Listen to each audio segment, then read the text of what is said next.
নতুন আকাশমণ্ডল আৰু নতুন পৃথিৱী কেতিয়া সৃষ্টি হ'ব?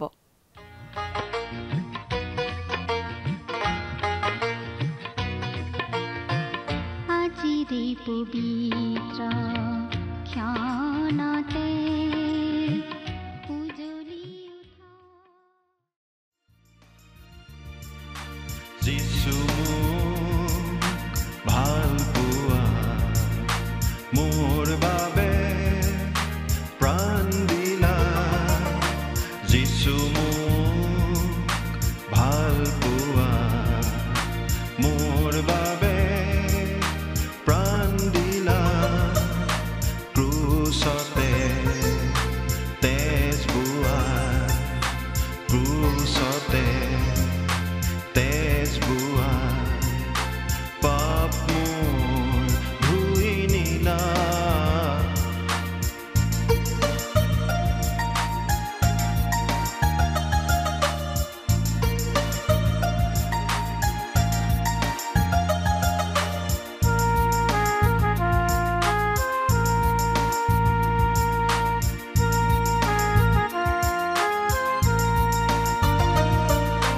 পাপৰ সাগৰতে আছিলো হাবুডুবুখাই অবাতে গৈছিলো পথ মোৰ বিচাৰি নাপায় পাপৰ সাগৰতে আছিলো হাবুডুবুখাই অবাতে গৈছিলো পথ মোৰ বিচাৰি নাপায় তুমি আহি প্ৰেম কৰি তুমি আহি প্ৰেম কৰি নতুন জীৱন মোক দিলা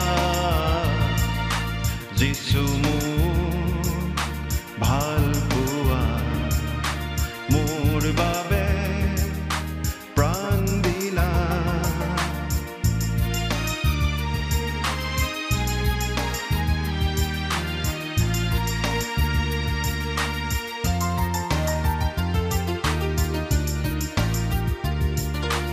জীৱনৰ ভাৰ মোৰ আছিলে পৰ্বত সমান তোমাৰ আশ্ৰয়তে পালোহি মই বিশ্ৰাম জীৱনৰ ভাৰ মোৰ আছিলে পৰ্বত সমান তোমাৰ আশ্ৰয়তে পালোহি মই বিশ্ৰাম এন্ধাৰো আঁতৰি গ'ল এন্ধাৰো আঁতৰি গ'ল সত্যৰ পোহৰ মোক দিলা যিছু মোক ভাল পোৱা মোৰ বাবে প্ৰাণ দিলা যিছু মোক ভাল পোৱা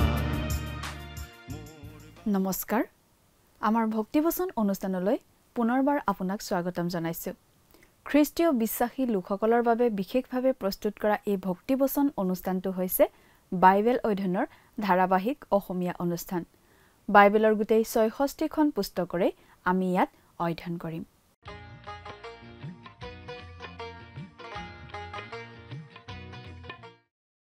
প্ৰিয় দৰ্শক আপুনি যদি আমাৰ এই অনুষ্ঠানটো নিয়মিতভাৱে শুনি আছে তেনেহলে আপুনি নিশ্চয় জানে যে আমি এতিয়া বাইবেলৰ নতুন নিয়ম খণ্ডৰ পিতৰৰ দ্বিতীয় পত্ৰ বা চমুকৈ দ্বিতীয় পিতৰ নামৰ পুস্তকখন অধ্যয়ন কৰি আছো আগৰটো অনুষ্ঠানত আমি এই দ্বিতীয় পিতৰ পুস্তকৰ ৩ নম্বৰ অধ্যায়ৰ ১ নম্বৰ পদৰ পৰা ৪ নম্বৰ পদলৈকে পঢ়ি তাৰ ভিত্তিত আগবঢ়োৱা আলোচনা শুনিবলৈ পালো আজিৰ অনুষ্ঠানত আমি এই দ্বিতীয় পিতৰ পত্ৰখনৰ ৩ নম্বৰ অধ্যায়ৰ ৫ নম্বৰ পদৰ পৰা ৮ নম্বৰ পদলৈকে পঢ়ি তাৰ ভিত্তিত আগবঢ়োৱা আলোচনা শুনিবলৈ পাম ৩ নম্বৰ অধ্যায়ত আমি তিনিটা বিষয়ৰ ওপৰত পঢ়িবলৈ পাওঁ প্ৰথম গুৰুত্বপূৰ্ণ বিষয়টো হৈছে বিশ্বাসভ্ৰষ্ট লোকসকলে প্ৰভু যীশুৰ পুনৰ আগমনৰ বিষয়ে কেনেকুৱা মনোভাৱ ৰাখে সেই কথা প্ৰভু যীশু যে আকৌ আহিব সেই বিষয়ে ধৰ্মভ্ৰষ্ট লোকসকলে সন্দেহ প্ৰকাশ কৰে আৰু বিশ্বাসকাৰীসকলক উপলুঙা কৰে।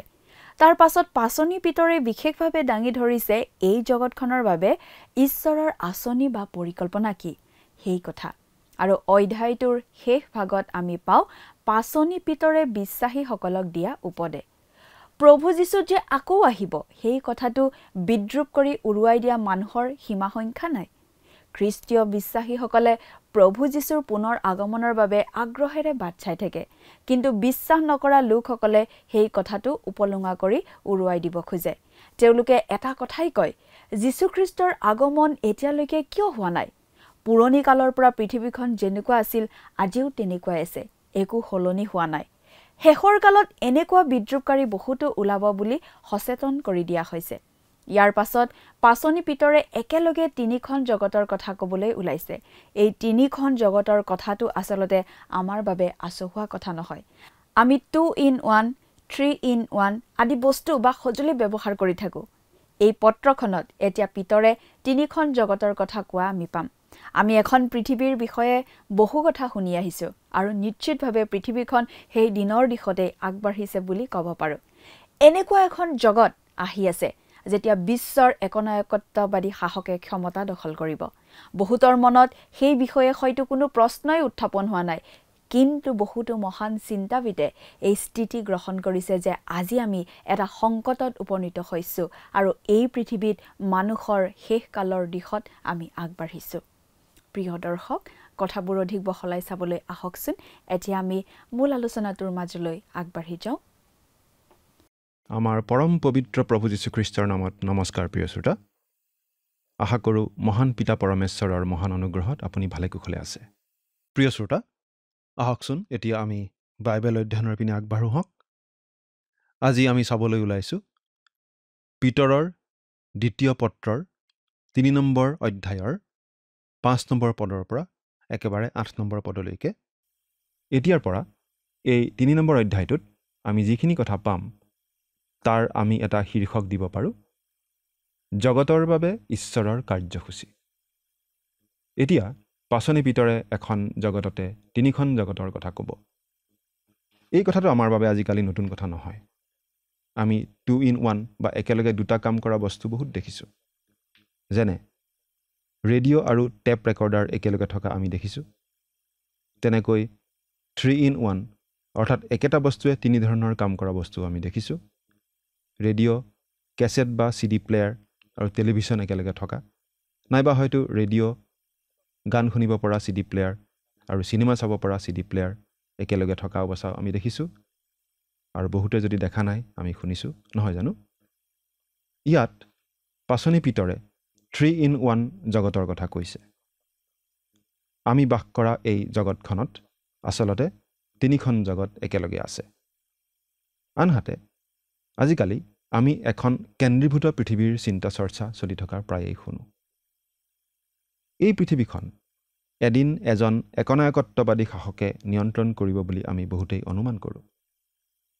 বহুতো চিন্তাশীল লোকে এই মত পোষণ কৰে যে মানুহে এনেকুৱা এটা পৰিস্থিতিৰ সৃষ্টি কৰিবলৈ ধৰিছে যে গোটেই মানৱ জাতি ধ্বংস হোৱাৰ উপক্ৰম হ'ব আৰু তেতিয়া কোনোবা এজন একনায়কত্ববাদী শাসকে পৃথিৱীখন নিজৰ নিয়ন্ত্ৰণাধীন কৰি ল'ব। সমস্যাৰ পৰা ৰক্ষা পৰিবলৈ মানুহবোৰেও তেওঁক মানি ল'ব।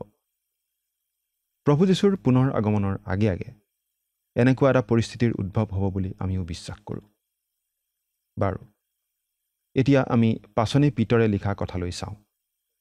তেওঁ 3 in 1 জগতৰ কথা কৈছে, একেলগে থকা 3খন জগত। প্ৰথমতে আমি চাওঁ প্ৰথমখন জগত, অতীতৰ জগত। বাইবেলৰ পৰা পঢ়ি দিছোঁ।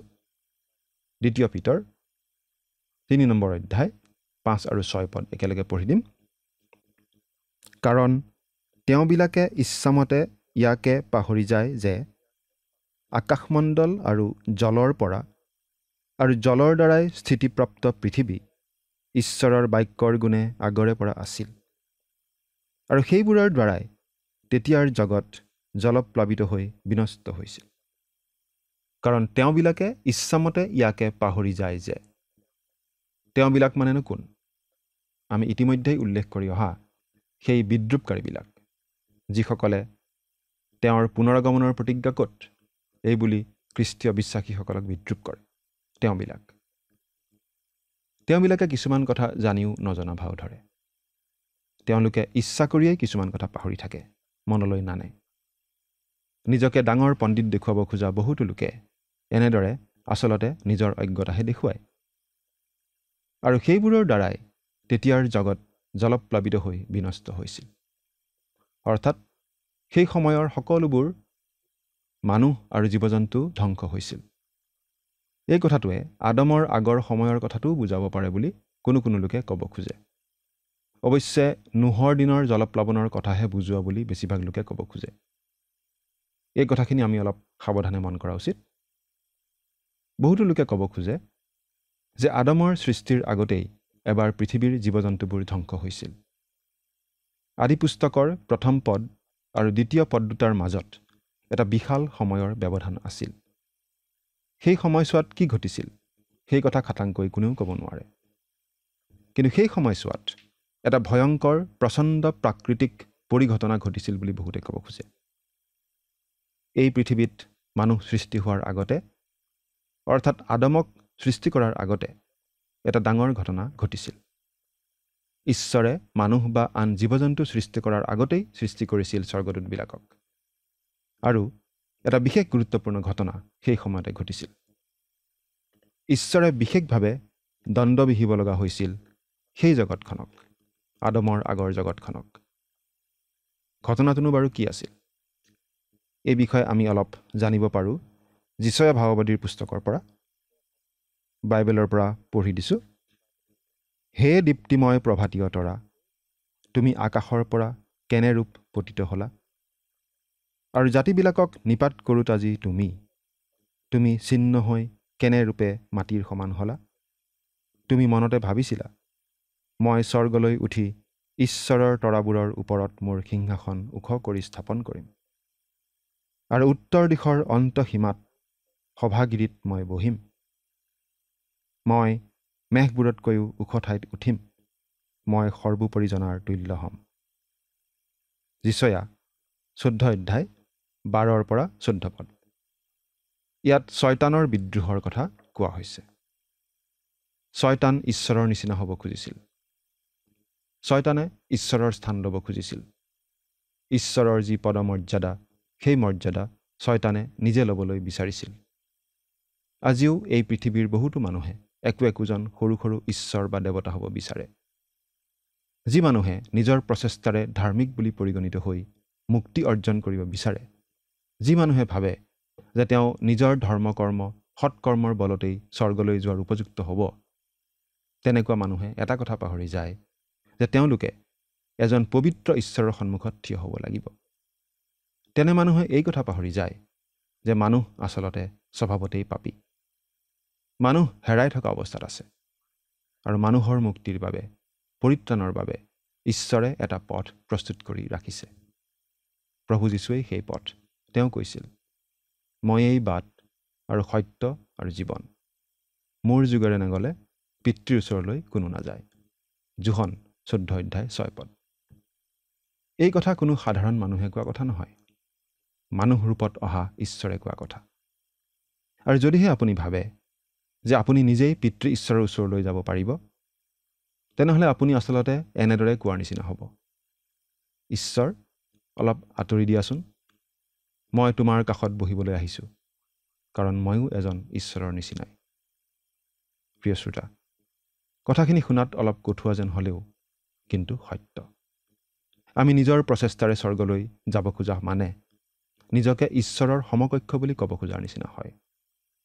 আৰু শয়তানৰ আকাংক্ষাও এয়েই আছিল। শয়তানে ঈশ্বৰৰ স্থান ল'ব খুজিছিল আৰু ফলস্বৰূপে ঈশ্বৰে শয়তান আৰু তাৰ লগৰ বিদ্ৰোহী স্বৰ্গদূতবোৰক স্বৰ্গৰ পৰা খেদি পঠিয়াব লগা হৈছিল। এই ঘটনাবোৰ ঘটিছিল আদমৰ সৃষ্টিৰ আগতে, পৃথিৱীত মানুহৰ সৃষ্টি হোৱাৰ আগতে। পাচনি পিতৰে এই বিশেষ ঘটনাটোৰ কথা বুজোৱা বুলি কোনো কোনো লোকে ক'ব খোজে। আন কিছুমান পণ্ডিতৰ মতে ইয়াত পাচনি পিতৰে নোহৰ দিনৰ জলপ্লাৱনৰ কথাকে বুজাইছে। বেছিভাগ বাইবেল পণ্ডিতে এই কথাটো মানি লয় যে এই পদটোত পাচনি পিতৰে নোহৰ দিনত পৃথিৱীত যি জলপ্লাৱন হৈছিল সেই জলপ্লাৱনৰ কথাকে বুজাইছে। নোহৰ দিনত জলপ্লাৱন হৈছিল আৰু সেই সময়ত পৃথিৱীত বাস কৰা মানুহ আৰু জীৱ জন্তুবোৰ ধ্বংস হৈছিল। অৱশ্যে মাত্ৰ 8জন নৰ নাৰী নোহক ধৰি আৰু প্ৰতিবিধ জীৱ জন্তুৰ দুটাকৈ ৰক্ষা পৰিছিল নোহৰ জাহাজত উঠি। নোহৰ দিনত যে জলপ্লাৱন হৈ পৃথিৱীৰ জনপ্ৰাণী ধ্বংস কৰা হৈছিল সেই কথাৰ বহুতো প্ৰমাণ আজি আমাৰ হাতত আছে। কলদিয়াবিলাকৰ বাসস্থান উৰ অঞ্চলত চলোৱা বিশেষ খনন কাৰ্যৰ পৰা এই কথাটো জনা গৈছে যে বহুতো উচ্চ পৰ্যায়ৰ সভ্যতা ধ্বংসপ্ৰাপ্ত হৈছিল। খনন কাৰ্য চলাওঁতে পুৰাতত্ত্ববিদসকলে ঠাইবোৰ বৃহৎ বৃহৎ গেদ, বোকা, বালি আদিৰে পোত গৈ থকা অৱস্থাত পাইছে আৰু এই কথাটোৱে এটা প্ৰচণ্ড বানপানী হোৱাৰ কথাকেই প্ৰমাণ কৰে। আৰু সেই গেদবোৰৰ তলত তেওঁলোকে অতি উচ্চ স্তৰৰ সভ্যতাৰ ভগ্নাৱশেষ আৱিষ্কাৰ কৰিছে। আৰু কেৱল সেই ঠাইতে নহয়, পৃথিৱীৰ আন আন ঠাইতো এনেদৰে খনন কাৰ্য চলাই একেধৰণে ধ্বংস হোৱা বহুতো উন্নত সভ্যতাৰ ভগ্নাৱশেষ পোৱা গৈছে। আমি ভাবোঁ পাচনি পিতৰে ইয়াত নোহৰ দিনত ধ্বংস হোৱা জগতখনৰ কথাকে বুজাইছে আৰু এই কথাৰ যথেষ্ট প্ৰমাণো আছে। কিন্তু সকলোৱে একমত নহ'লেও এটা কথাত কিন্তু আমি সকলোৱে একমত যে পৃথিৱীত এটা ভয়ংকৰ পৰিঘটনা ঘটিছিল আৰু সৃষ্টিৰ পাতনিৰ পৰা সকলো বস্তু একে হৈ থকা নাই। এটা বিশেষ ঘটনাই জগতখন জোকাৰি থৈ গৈছে। এই কথাটো আনকি ঈশ্বৰ বিশ্বাস নকৰা বিজ্ঞানী কিছুমানেও মানি লয়। এতিয়া পাচনি পিতৰে 2 নম্বৰ জগতখনৰ কথা কৈছে। এইখন হৈছে বৰ্তমান কালৰ জগত, আমি দেখি থকা, আমি বাস কৰা জগতখন। আজি আমি এই জগতখনতে আছোঁ। এই জগতখনৰ বিষয়ে এতিয়া পিতৰে ক'ব। 7 নম্বৰ পদত চাওকচোন। কিন্তু সেই একে বাক্যৰ গুণে এই বৰ্তমান কালৰ আকাশমণ্ডল আৰু পৃথিৱী ভক্তিহীন মানুহবিলাকৰ বিচাৰ আৰু বিনাশ হোৱাৰ দিনলৈকে ৰক্ষিত হৈ জুইৰ কাৰণে সঞ্চিত আছে। ইয়াত এই কথাটো জনাই দিয়া হৈছে যে এই জগতখন জুইৰ কাৰণে সঞ্চিত আছে। এইটো মন কৰিবলগীয়া কথা। অৱশ্যে এই কথাটোৱে জুইৰ কাৰণে সঞ্চিত হৈ থকাটোও বুজায় আৰু জুইৰ সৈতে সঞ্চিত হৈ থকাটোও বুজায়। মূল গ্ৰীকৰ পৰা অনুবাদ কৰোঁতে এনেদৰেও অনুবাদ কৰিব পাৰি।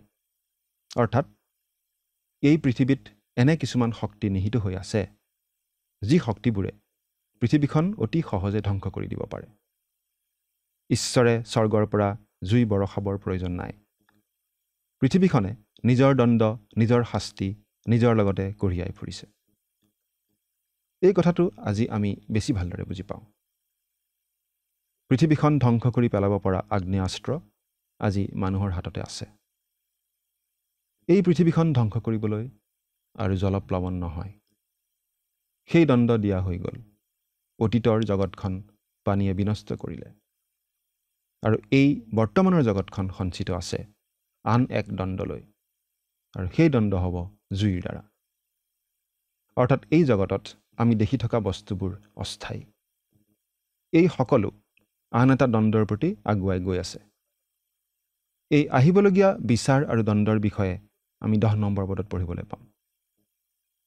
প্ৰিয় শ্ৰোতা, এই জগতখন জুইৰ দ্বাৰা বিনষ্ট হ'ব।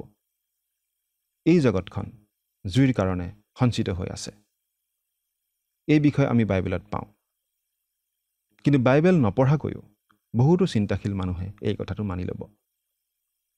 আমি কিছুমান ব্যক্তিয়ে কোৱা কথা কিছুমানৰ উদ্ধৃতি দিব খুজিছোঁ।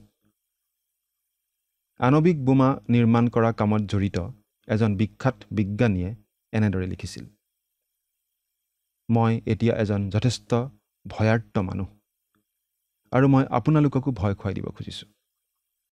প্ৰিয় শ্ৰোতা, দ্বিতীয় মহাসমৰৰ সময়ত এখন পশ্চিমীয়া দেশৰ প্ৰধানমন্ত্ৰী হৈ থকা বিখ্যাত লোক এজনে এনেদৰে কৈছিল, সময় চমু চাপি আহিছে।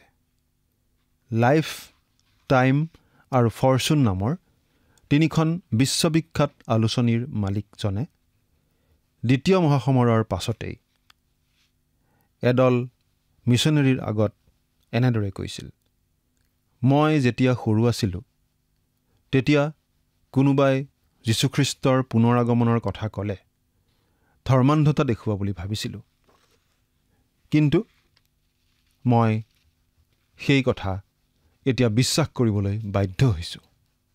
প্ৰিয় শ্ৰোতা, ৰোড টু চিভিলাইজেশ্যন নামৰ বিখ্যাত গ্ৰন্থ এখনৰ লিখকজনে এই বুলি লিখিছে, পৃথিৱীৰ আটাইকেইখন মহাদেশত ঘটি থকা ঘটনাৱলীয়ে এই কথাটোকেই সোঁৱৰাই দিয়ে যে শেষ বিচাৰৰ দিন চমু চাপি আহিছে। এজন বিখ্যাত পণ্ডিতৰ মতে বহুতো লোকৰ কাণত আজি ধ্বংসৰ পদধ্বনি বাজি উঠিব ধৰিছে, সময় চমু চাপি আহিছে। এৰা, মুঠতে এই তালিকাৰ শেষ নাই। বহুতো চিন্তাশীল লোকেই আজি এই কথা স্বীকাৰ কৰিবলৈ লৈছে যে এই পৃথিৱীখন ক্ৰমাৎ ধ্বংসৰ পিনে আগবাঢ়ি গৈ আছে, দিন চমু চাপি আহিছে। কিন্তু প্ৰিয় শ্ৰোতা, আমাক বাইবেলৰ যোগেদি এই কথা কেতিয়াবাই জনাই দিয়া হৈছে যে এই পৃথিৱীখনৰো এদিন বিচাৰ হ'ব, এদিন বিচাৰ হ'ব, আৰু সেই বিচাৰ হ'ব জুইৰ যোগেদি, অগ্নিৰ যোগেদি। এই কথাটো সম্ভৱপৰ বুলি আজি বাইবেল বিশ্বাস নকৰা মানুহেও মানি ল'বলৈ বাধ্য হৈছে। এতিয়া 8 নম্বৰ পদটো পাঠ কৰি দিম, শুনিবচোন। ইয়াত এনেদৰে লিখা আছে, কিন্তু হে প্ৰিয়বিলাক, তোমালোকে এই এটা কথা নাপাহৰিবা যে প্ৰভুৰ আগত এদিনেই 1000 বছৰৰ নিচিনা, আৰু 1000 বছৰেই এদিনৰ নিচিনা। প্ৰিয় শ্ৰোতা, এই জগতখন ধ্বংস কৰিব প্ৰভুৰ দিনত। এই প্ৰভুৰ দিন মানে 7 বছৰ ধৰা মহাক্লেশ আৰু প্ৰভু যীশুৰ 1000 বছৰীয়া শাসনৰ কালছোৱা। সেই মহাক্লেশৰ সময়ছোৱা আৰু তাৰ পিছতেই এই পৃথিৱীত প্ৰভু যীশুৱে যি 1000 বছৰ ন্যায় শাসন চলাব, সেই কালছোৱা। যেতিয়া প্ৰভু যীশুৱে 7 বছৰ জোৰা মহাক্লেশৰ অন্তত এই পৃথিৱীত তেওঁৰ ন্যায় শাসন প্ৰতিষ্ঠা কৰিবলৈ আহিব, তেতিয়া তেওঁ এই পৃথিৱীখন সম্পূৰ্ণ নতুনকৈ সজাব। কিন্তু সেই কামটো স্থায়ী নহ'ব। তেওঁৰ 1000 বছৰীয়া শাসনৰ অন্ততহে এই জগতখন সম্পূৰ্ণ নতুনকৈ সৃষ্টি কৰা হ'ব। আৰু সেই কথাকেই পাচনি পিতৰে ইয়াত কৈছে। গতিকে আজিও যদি প্ৰভু যীশুখ্ৰীষ্ট আহি খ্ৰীষ্টীয় বিশ্বাসীসকলক এই পৃথিৱীৰ পৰা উঠাই লৈ যায়, তেতিয়াহ'লে আৰু 1007 বছৰৰ পাছতহে এই পৃথিৱীখন ধ্বংস কৰি সম্পূৰ্ণ নতুনকৈ ঈশ্বৰে সৃষ্টি কৰিব বুলি আমি ক'ব পাৰোঁ। এৰা, ঈশ্বৰে এদিন নতুন আকাশমণ্ডল আৰু নতুন পৃথিৱী সৃষ্টি কৰিব। আজি আমি দেখি থকা এই সকলোবোৰ লুপ্ত হ'ব। কিন্তু আমি অতি দৃঢ়তাৰে এটা কথা ক'ব পাৰোঁ যে প্ৰভু যীশুখ্ৰীষ্টত বিশ্বাস স্থাপন কৰি পৰিত্ৰাণ লাভ কৰা লোকসকল কিন্তু লুপ্ত নহয়। তেওঁবিলাকে অনন্তকালৰ বাবে প্ৰভু যীশুখ্ৰীষ্টৰ সৈতে বাস কৰিবলৈ পাব। এই কথাটোৱে বাৰু আজি আপোনাৰ মনত বিশেষ সাহস যোগায়নে? যদিহে আপুনি খ্ৰীষ্টত আশ্ৰয় লৈছে, আপোনাৰ মনত সাহস নিশ্চয় যোগায়, নহয়নে বাৰু? চিন্তা কৰি চাওকচোন। ঈশ্বৰে আপোনাক আশীৰ্বাদ কৰক। আমেন।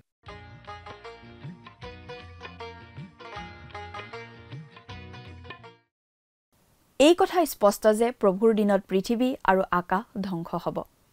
সেই সময়খিনি হৈছে 7 বছৰীয়া মহাক্লেশ আৰু প্ৰভু যীশুৰ 1000 বছৰীয়া শাসনক অন্তৰ্ভুক্ত কৰি লোৱা এক বৰ্ধিত সময়।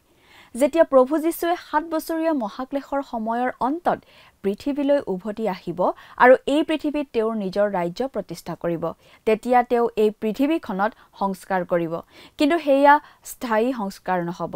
মহাক্লেশৰ পিছত আৰু 1000 বছৰীয়া শাসনৰ পিছতহে পৃথিৱী আৰু আকাশ বিলুপ্ত হ'ব। নতুন আকাশমণ্ডল আৰু পৃথিৱীৰ সৃষ্টি হ'ব বুলি আমাক পাচনি পিতৰে জানিবলৈ দিছে। প্ৰিয় দৰ্শক, আজিলৈ আমাৰ অনুষ্ঠানটো ইমানতে সামৰণি মাৰিব খুজিছোঁ। পৰৱৰ্তী অনুষ্ঠানত আপোনালোকক পুনৰ লগ পোৱাৰ আশা ৰাখিছোঁ। সামৰণি মৰাৰ আগতে আহকচোন আমি খন্তেক প্ৰাৰ্থনাত মূৰ দুৱাওঁ। স্বৰ্গত থকা অতি মৰমীয়াল দয়ালু পিতৃ ঈশ্বৰ, প্ৰভু তোমাক ধন্যবাদ দিছোঁ সুন্দৰ সময়ৰ বাবে। দয়ালু মৰমীয়াল পিতৃ ঈশ্বৰ, বিশেষকৈ মতে প্ৰাৰ্থনা কৰিছোঁ প্ৰতিজন দৰ্শকসকলৰ বাবে। প্ৰভু, তেওঁলোকে নিজৰ জীৱনত প্ৰভু হয়তো বিভিন্ন আশাৰে প্ৰভু বাট চাই আছে, আৰু প্ৰভু হয়তো তেওঁলোকৰ অনেক প্ৰভু চিন্তনীয় বিষয়বিলাক আছে।